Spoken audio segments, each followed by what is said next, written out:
মনমতনা রান্নাঘরে আপনাদের স্বাগত। আজ আমি আপনাদের করে দেখাবো উল ডাঁটার ঝাল। এই দেখুন উলের ডাঁটা, আমি এই বাগান থেকে উলের ডাঁটাটা তুললাম।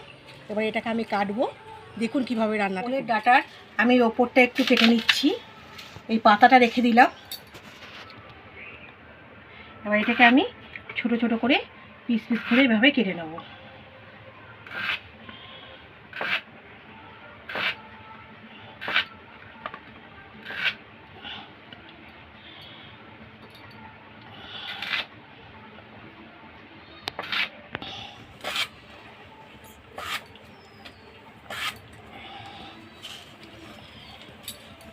এই ওলের পাতাটা কিন্তু বাদ দেওয়া যায় না, এটা কিন্তু ভাজা করে খেলে খুব ভালো লাগে। এটা আমি ভাজাই করব, তার জন্য রেখে দিলাম আলাদা করে।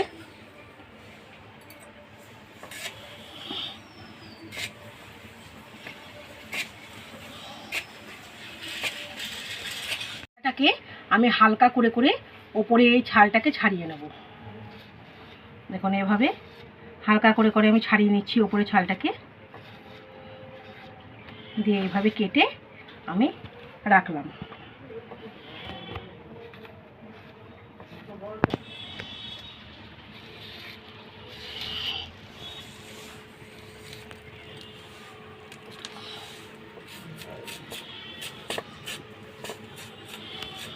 এইভাবে প্রত্যেকটা ওলের ডাঁটাকে আমি এইভাবে ছাড়িয়ে নিলাম।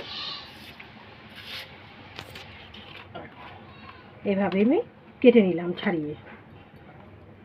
এটাকে আমি একটু ভালো করে জলে ধুয়ে অল্প জলে ভাপাতে দেবো। কড়াইটা আবার বসিয়ে দিয়েছি, আমি এই কড়াইয়ের মধ্যে ওলের ডাঁটাগুলোকে দিয়ে দেবো। কোনো জল দেব না, একটু নুন দেব, এই ডাঁটাটার থেকে জল ওঠে। এবার আমি এটাকে একটু নেড়ে চেড়ে, কড়াইতে একটু নেড়ে চেড়ে, এইভাবে নেড়ে চেড়ে আমি ঢাকা দিয়ে দেবো। একটু আঁচটা স্লো করে দেবো, দিয়ে এটা আমি একটু ঢাকা দিয়ে রাখছি। এর মধ্যে যে জলটা উঠবে সেটাকে আমি ফেলে দেবো না, এই জলটা দিয়েই আমি আবার রান্না করবো, মানে শুকিয়ে যাবে জলটাই। এর মধ্যে প্রচুর পরিমাণে আয়রন আছে, যেটা আমাদের শরীরের পক্ষে খুব ভালো, যে জন্য আমি জলটাকে ফেলে দেবো না। দেখুন আমি এটাকে কিভাবে ভাপিয়ে নিচ্ছি। এবার আমি এটাকে একটু ঢাকা দিয়ে দেবো। ওলের ডাঁটার জলটা আমার শুকিয়ে গেছে, এবার আমি এটাকে তুলে নেবো একটু। দেখুন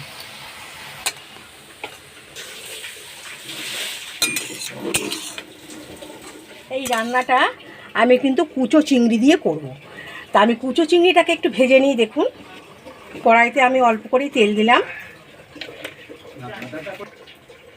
এখন কুচো চিংড়ি মাছগুলোকে আমি ভালো করে জল দিয়ে ধুয়ে নুন হলুদ মাখিয়ে রেখেছি।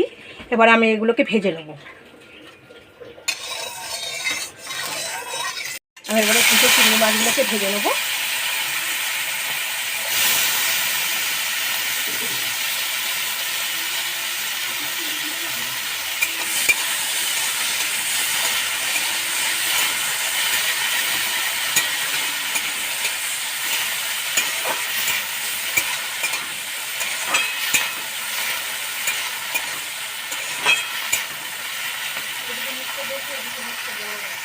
ভালো করে চিংড়ি মাছগুলোকে আমি একটু ভেজে নিই। এই কুচো চিংড়ি মাছ দিয়ে ওলের ডাঁটার ঝাল করলে অসাধারণ খেতে লাগে। দেখুন আমি কীভাবে রান্নাটা করছি। চিংড়ি মাছগুলো আমার ভাজা হয়ে গেছে, এবারে আমি এগুলো একটা পাত্রে ফেলে রাখি।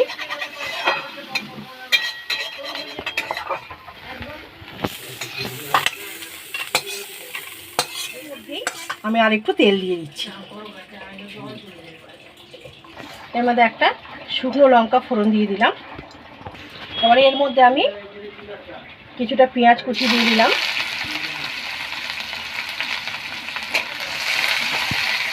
পেঁয়াজটাকে আমি একটু ভালো করে ভেজে নেব।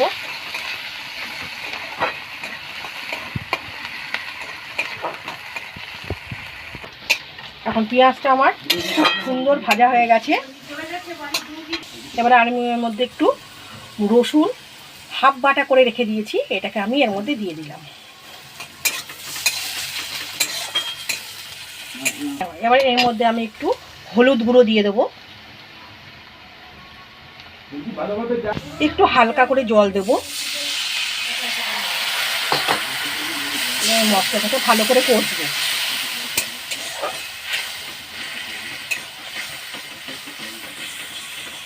এর মধ্যে একটু আমি লঙ্কা গুঁড়ো দিয়ে দিলাম,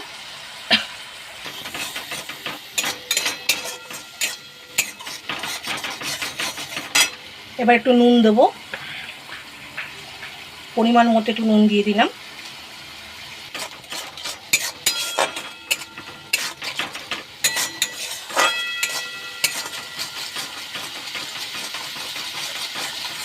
থেকে আমার খুব সুন্দর তেল ছেড়ে গেছে, তার মানে মশলাটা আমার কষা হয়ে গেছে। এবারে এর মধ্যে আমি দেখুন বেটে রাখা সর্ষে, এই সর্ষেটাকে একটু জল দিয়ে আমি গুলে নেব।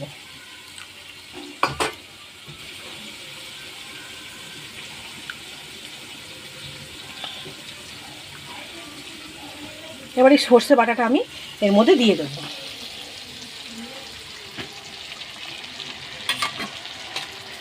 ভালো করে নাড়াচাড়া করে নেব। এবারে এর মধ্যে আমি ভেজে রাখা চিংড়ি মাছগুলোকে দিয়ে দেবো।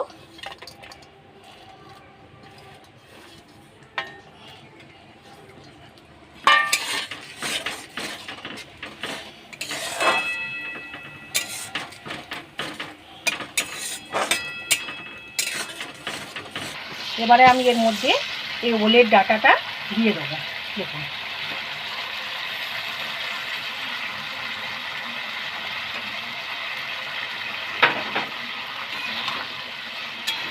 অসাধারণ একটা জিভে জল আনা রেসিপি।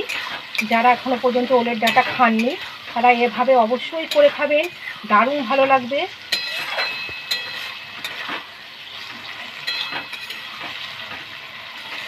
এইভাবে কুচো চিংড়ি মাছ দিয়ে ওল ডাঁটার ঝাল অসাধারণ খেতে। আমি এটাকে একটু ঢেকে রাখবো।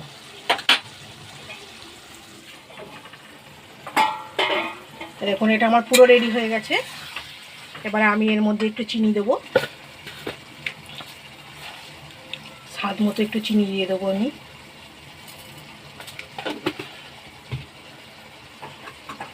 কয়েকটা চেরা কাঁচা লঙ্কা দিয়ে দিলাম।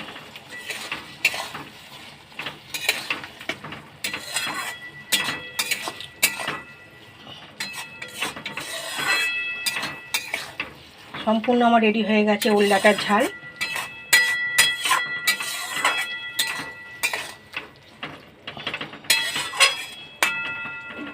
আমার সম্পূর্ণ রেডি হয়ে গেছে। এই রকম নতুন নতুন রেসিপি যদি আপনারা দেখতে চান তো প্লিজ আমার এই চ্যানেলটিকে সাবস্ক্রাইব করুন, লাইক করুন, শেয়ার করুন। ধন্যবাদ।